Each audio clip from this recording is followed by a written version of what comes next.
भारतीय साहित्य और विशेष रूप से मैथिली साहित्य के आकाश में एक ऐसा नाम जिसकी आभा सदियों बाद भी उतनी ही प्रखर है। जी हाँ, हम बात कर रहे हैं मैथिल कोकिल महाकवि विद्यापति की। वे केवल एक कवि नहीं थे, बल्कि वे भारतीय संस्कृति, भक्ति और प्रेम के अनूठे संगम थे। आज के इस वीडियो में हम जानेंगे महाकवि विद्यापति के जीवन और उनके साहित्यिक सफर को। विद्यापति का जन्म 14वीं शताब्दी लगभग 1350 ईस्वी में वर्तमान बिहार के मधुबनी जिले के बिस्फी नामक गांव में हुआ था। उनके पिता गणपति ठाकुर भी स्वयं एक विद्वान थे, जिससे विद्यापति को साहित्य और दर्शन की विरासत में मिली। उन्होंने संस्कृत, अवहट्ट और मैथिली भाषाओं में अद्भुत दक्षता प्राप्त की थी। विद्यापति न केवल एक कवि थे, बल्कि वे ओयनवार राजवंश के राजाओं, विशेषकर राजा शिव सिंह और रानी लक्ष्मादेवी के अत्यंत प्रिय और राजकवि थे। राजा शिव सिंह के साथ उनकी मित्रता इतिहास में प्रसिद्ध है। उन्होंने अपने आश्रयदाताओं के सम्मान में कई ग्रंथ रचे, लेकिन उनकी ख्याति का असली आधार उनकी पदावली रही। विद्यापति का साहित्य। विद्यापति का साहित्य दो धाराओं में बहता है। भक्ति धारा, उनकी रचनाओं में राधा कृष्ण की लीलाओं का ऐसा वर्णन मिलता है कि वे आज भी मिथिला के हर घर में गाए जाते हैं। दूसरा है श्रृंगार धारा। मानवीय प्रेम और सौंदर्य के चित्रण में वे अद्वितीय थे। उनकी प्रमुख रचनाओं में कीर्तिलता, कीर्ति पताका और पदावली का नाम प्रमुख है। उन्होंने न केवल काव्य लिखा, बल्कि संस्कृत में पुरुष परीक्षा जैसे नीतिपरक ग्रंथ भी लिखे। भक्ति काल के कवियों की एक रूढ़ परिपाटी है। करुणोद्रेक के लिए अपनी हीनता का वर्णन भक्ति का आवश्यक अंग माना जाता था। ऐसे पदों को देखकर ये कहना कि शुरू में विद्यापति श्रृंगारिक थे, बाद में भक्त हो गए, ये अनुचित है। इस संबंध में आचार्य रामचंद्र शुक्ल का कहना है कि विद्यापति के पद अधिकतर श्रृंगार के ही हैं, जिनमें नायिका और नायक राधा कृष्ण हैं।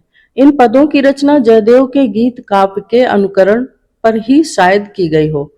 इनका माधुर्य अद्भुत है। विद्यापति शैव थे। उन्होंने इन पदों की रचना श्रृंगार काव्य की दृष्टि से की है, भक्त के रूप में नहीं। विद्यापति को कृष्ण भक्तों की परंपरा में न समझना चाहिए।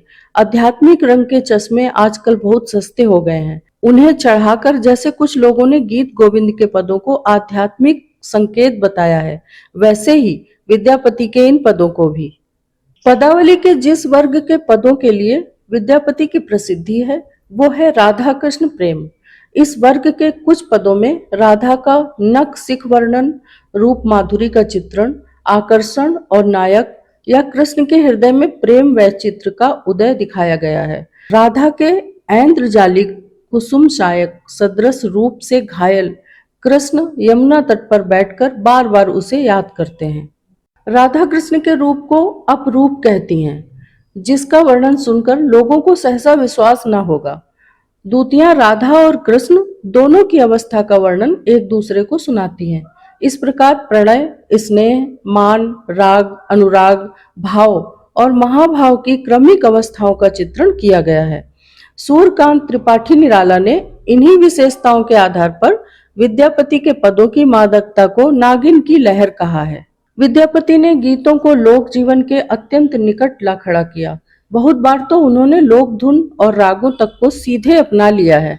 इसीलिए डॉक्टर बच्चन सिंह ने इन्हें जातीय कवि कहा।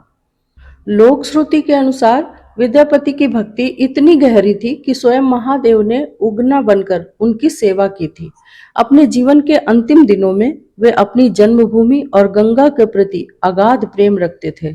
कहा जाता है कि उनके आग्रह पर मां गंगा स्वयं चलकर उनके घर तक आई थी।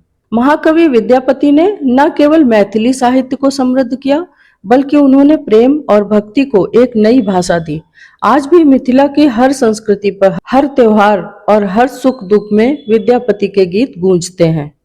कालांतर में पाठक समाज द्वारा उन्हें कई उपाधियों से विभूषित किया गया, जिनमें अभिनव जयदेव, कवि शेखर, कवि कंठाहार, खेलन कवि, पंचानन और मैथिल कोकिल प्रमुख हैं। हिंदी कविता की यात्रा में विद्यापति पद, गीत और श्रृंगार परंपरा की आरंभिक कड़ी हैं, जिनके विकास से हिंदी कविता समृद्ध हुई। आशा करते हैं कि विद्यापति के जीवन का ये वीडियो आपको पसंद आया होगा। प्लीज़ लाइक, शेयर, कमेंट और सब्सक्राइब करना ना भूलें इजी विद्या चैनल को। Thank you.